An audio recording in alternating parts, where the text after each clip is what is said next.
An energy company that provides solar power to informal settlements says there's an urgent need for clean and safe power in these areas. According to Zonke Energy, approximately 2 million households live in communities without formal grid connections. The company says sustaining affordable energy services in these off-grid settlements is extremely difficult, especially without any support from government.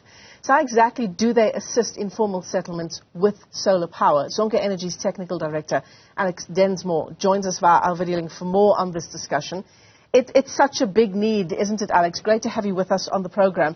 And we can see that just in the scourge of fires that go through informal settlements on such a regular basis. Yes, the need is great. I think we're all really aware of the challenge we have with load shedding, but there's also a huge challenge with these settlements that don't have access to many different services, including electricity. Our staff, when we work in the community, we've witnessed electrocutions. We've seen the results of shack fires. There is an urgent need, and so we exist to serve these communities in informal settlements, particularly. It's ironic that these communities are so close to the grid and yet they don't have access. And so they really depend on these, whether it's the Nyoka illegal connections or paraffin, which causes damage to lungs, while not providing much light. So we've come in, and there are other companies like us as well that are coming in to try to address this challenge. And we're really impatient to see some of this change. Coming with renewable energy really offers an opportunity to provide solutions that are really appropriate for these settlements. They can scale down to the smallest size. They can come up even to utility scale. So we think that really the time is right with business models, with technology, and government is coming alongside, looking and seeing these changes, and looking to see how can they come in and provide the support. For example, if you're a family with a formal grid connection, you have access to the free basic electricity subsidy. But if you're a household living off grid, you most likely would be even more in need of that support, and yet you don't have access to it because you don't have a prepaid meter. So Alex, talk to us about what Zonke does exactly. I've got some of the info in front of me here, and it's work you've been doing since last year. You'll correct me if I'm wrong.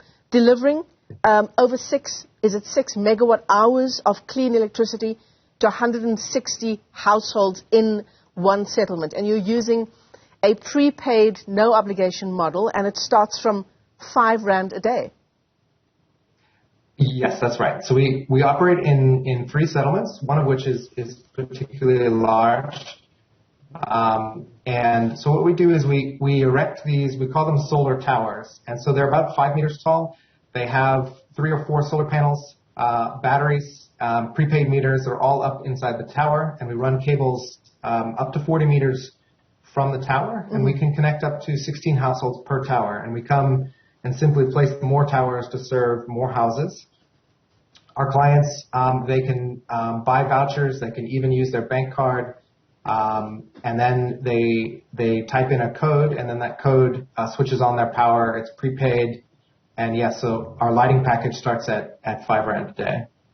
And you've got 11 of these solar towers operating to date.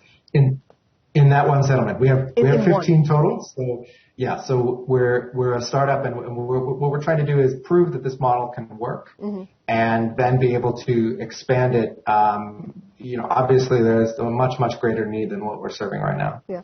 So if it's up to 40 meters from the tower, you'd need to have quite a number of towers potentially in one settlement to get the entire settlement serviced.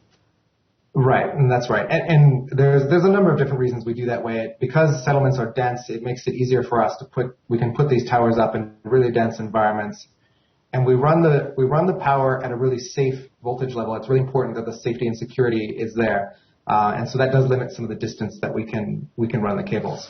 I mean, one of the other things that you've talked about just in the information that you've given us this morning is people coming to you with a real need for refrigeration for their food.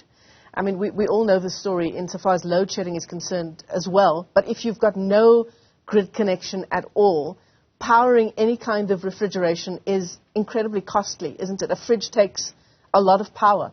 How do you solve that? Yeah.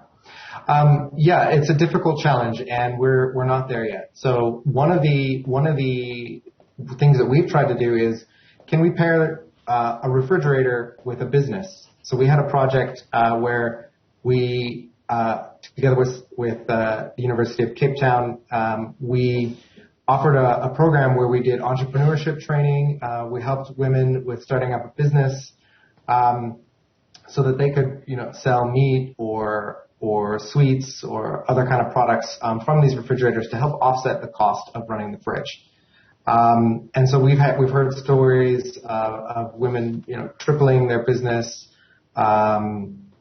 of really learning the difference between business expenses and family expenses, of being able to purchase things for their families that they wouldn't otherwise be able to buy with the access to a refrigerator. But affordability is still a challenge, and that's where we're really hoping that we can partner with government to help increase the affordability.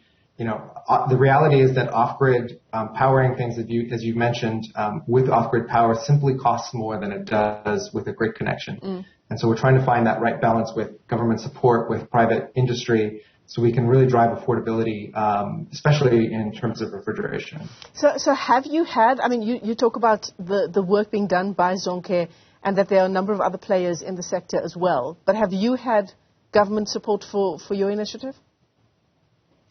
We have communication, especially with the city of Cape Town, and it's an ongoing process. As entrepreneurs, I'll admit we're a bit impatient to see change, to get things done. Government legitimately has some processes that they have to go through to make sure that when they set up a program, it's appropriate and it makes sense for a broad range of people. So I can say in particular, the city of Cape Town is working on some programs to support companies like Zonke Energy. And so we're optimistic that those things are coming.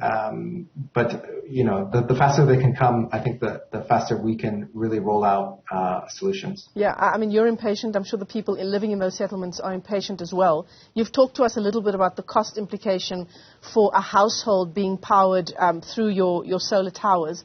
What's the solar tower, the cost of setting up the solar tower? One of these towers can cost upwards of 150,000 rand to be installed. So it's not inexpensive. It's quite an investment. And so we're doing this because of affordability. There's no other reason we'd be there. So we have to balance the cost against the revenue, and then really that's a place where government can come support.